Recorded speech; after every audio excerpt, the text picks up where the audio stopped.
the price of registration is often perceived as a major hit on the business. Suddenly you hit this point, this threshold point where you've got to start paying the tax, and oh my God, it's going to really cane the business. But the issue is it's the law, and you have to register if your VATable turnover exceeds a threshold within a particular 12-month period. Anybody know what that threshold is? About 82. It's £82,000 VATable. Yeah, turnover, and registering is the law, so there's no way around it. The way you go about doing that is you need to keep a rolling total of your turnover, and basically you keep a 12-month rolling total of your turnover. So once you get to the end of the 12 months, at the 13th, take the first one on. What does that come to? Is it 82 or less? No, that's fine. If it's over the 82, it's time to register. Some people will talk about, I don't want to become VAT registered, I'll just keep below the parapet on that one. Well, if you're good at what you do, how on earth are you going to achieve that? Are you going to turn business away? Are you going to start dropping prices so you don't actually make as much money? There's an interesting behaviour that you sometimes see in the construction industry that I don't know that people who fix computers can physically do, but that's that customers actually buy their own materials. Yeah? And that actually means they have to buy their own materials and pay for their own materials and present you with those materials for you to use. So it's not exactly the most practical way of doing things, but nevertheless, it's a way that some businesses look to limit their exposure to being VAT registered. Or you could always close some days, all of which added together are not really great for your reputation as a provider of computing services, and therefore keeping really, this business about keeping below the parapet. It's a bit of a misnomer, because as I say, if you're good at what you do, and you're going to pass through that threshold quite easily. So what is the price of VAT registration? What's the actual impact on your business of doing it? Let's take a look at that, and you'll have this as a spreadsheet. We're going to do some modelling, all right, some simple modelling on this, and it's all based around this £82,000 point. So here we are, we're not registered in the first example. There's clearly no VAT element to pay because we're not registered. Now, I spoke to a number of businesses, a number of small businesses of this kind of turnover, and asked them what their split of business tended to be. The answer came out, there were all sorts of different things, but it was typically 20% retail, 80% services. So that's what I've applied here, and that's how I get those two numbers, the 16 and the 65. Clearly the effective VAT rate is 0. So if you draw that out on my product sales on this, now I was working on a standard markup. Again, I spoke to a number of businesses about how much they mark up their products by. Okay, so not their gross profit, their markup percentage, how much they multiply their price by to get their selling price. And the average on that was 25%. So that means that our product cost, that would have been that 13,120. And our product cost after reclaiming VAT, now we're not VAT registered, so we can't reclaim input VAT. Is everyone familiar with the concept of input VAT? Yeah, good. It has to be the same, we can't reclaim. Our services sales, okay, that's the 65 grand coming down. Again, I spoke to a number of businesses about this. Markup on services is on labour. I mean by this was treated as purely labour. It's a model for the sake of illustrating things. Markups seem to vary wildly.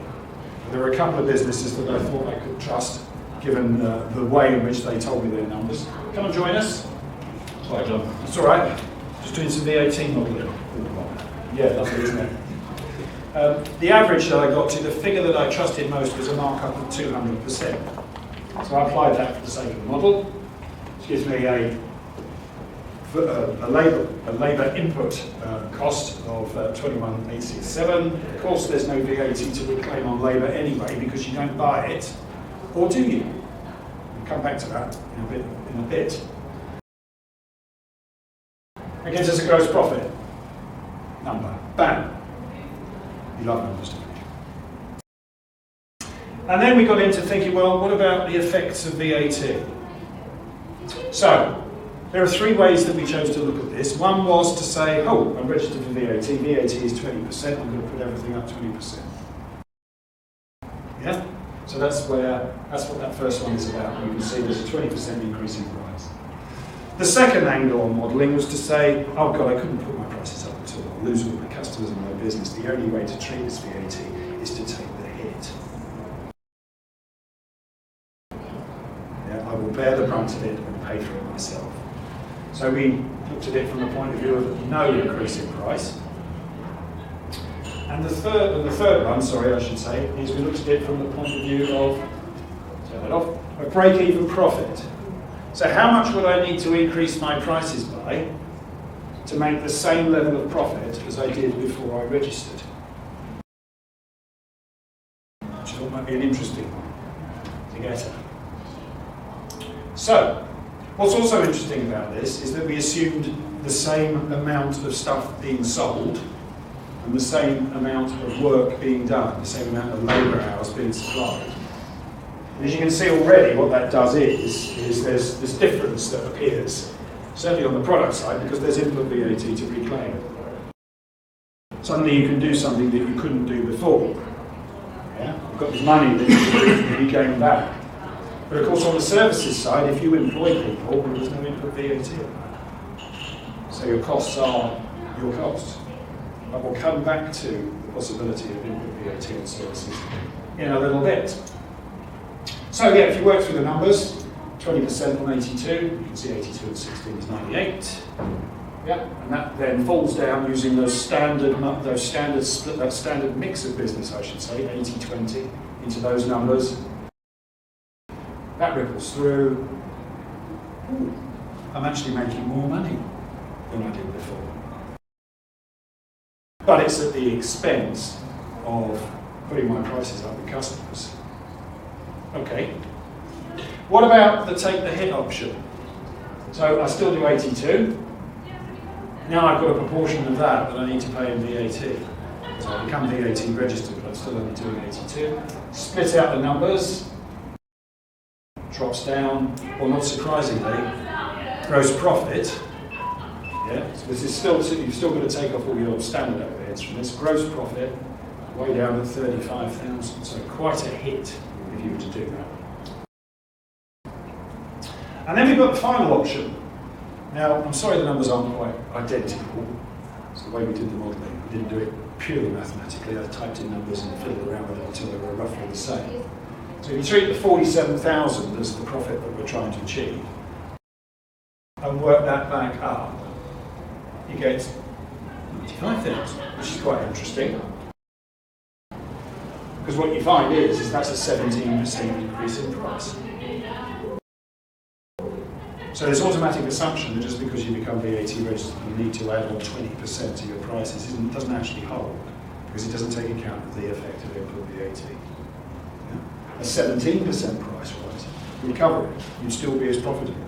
The issue is would your customers enjoy the experience of the 17% hike in your prices? We'll come back and look at that in a bit. So, if you graph that all out,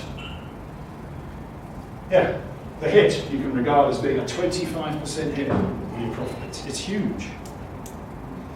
Or, looking at it the other way, the amount of extra turnover that you need to make to cover the cost, you need to raise everything by 17%.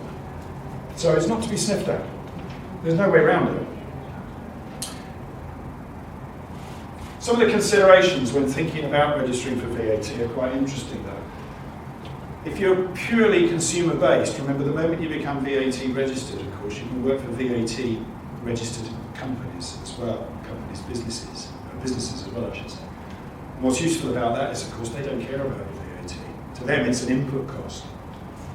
So your original prices before you add VAT are the prices that they see, so you're still as competitive as you ever were. The issue is this is an opportunity to do more business-related work with VAT-registered companies.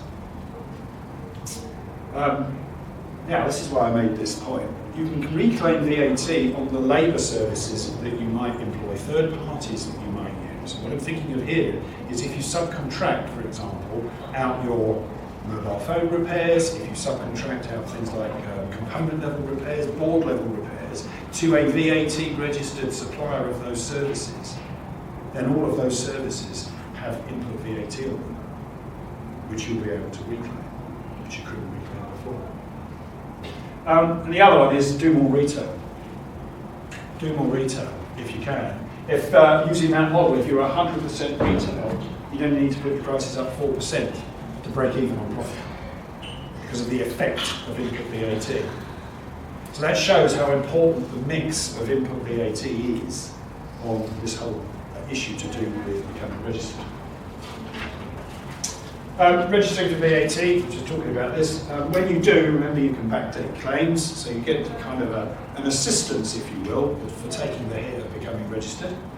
You can typically go back 6 years, and some instances, 6 years, 6 months. There are some instances where that can be longer, and there are different accounting schemes, and this is where this becomes quite interesting. There's a standard accounting scheme, which is the normal for most, and all that is every quarter you pay the VAT that is due, the difference between your total outputs in that time and your total inputs in that time. The cash accounting scheme is interesting because what it does is it only takes VAT on invoices that have been paid within that period of time. So in other words, you've got the money to cover your output VAT costs. And where that's important is if your business is mainly services related. No, I thought you were going to ask a question. Where your business is mainly services related. The other way of looking at this is the flat rate schemes that exist. And in particular for computer services businesses, you've got to be over 150,000 turnover a year, but the flat rate scheme for a computer services business is 10.5%, okay, which is clearly less than 17. Come back and talk about that a little bit more. And the other issue about this is because it can all sound really, really complicated when you rest it. How do I account for it? Because you need to keep a VAT account that lists all your inputs, outputs, and VAT payments. There's a separate item that the HMRC can inspect at any one time. But if you start using accounting software, it will do that for you. But just going back to that 10.5%, you may recall from this morning if you're in instant profit, this is some data taken from our retail price comparison. And it draws on the sales satisfaction and pricing information to look at price elasticity. And basically this shows you how much your sales vary depending on price. And typically you'd expect that kind of relationship. But what we find from the retail price comparison survey is that the pricing of your products and services is pretty price resilient. You can change pricing within maybe plus or minus 10% and see very little change on volume. In fact, if anything, discounting will only serve to lose you lots of money, while putting prices up will effectively bring in more. My point here is that 10.5% is within the flat range. And again, another reason for considering, well, in actual fact, this may not be as bad as I think it might be. Registering for VAT on a flat rate scheme, putting prices up 10.5%, you could easily cover your costs and absolutely experience no change to your business.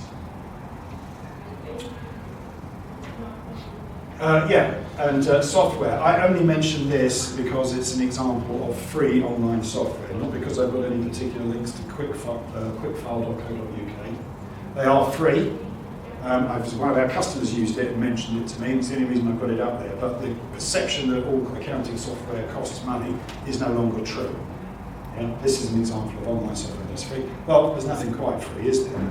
There's advertising that goes with this, but it's reported to me by Jeremy from Wigan, who told me about this, that the advertising is actually not too bad. The only other downside is that when it gets to your year end, you may find an accountant brings you up and asks you if you want some help with your books. Which isn't, as he said, it isn't bad at all because he knows how to do them himself. Could be an opportunity to find an accountant.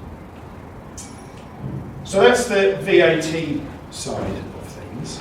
You can't escape it, 82 grand you have to register, but think very strongly about the flat rate scheme.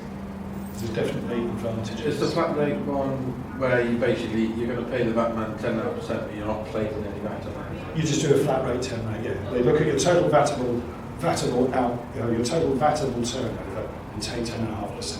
There's no inputs to work out. No, it's far simpler. Far simpler.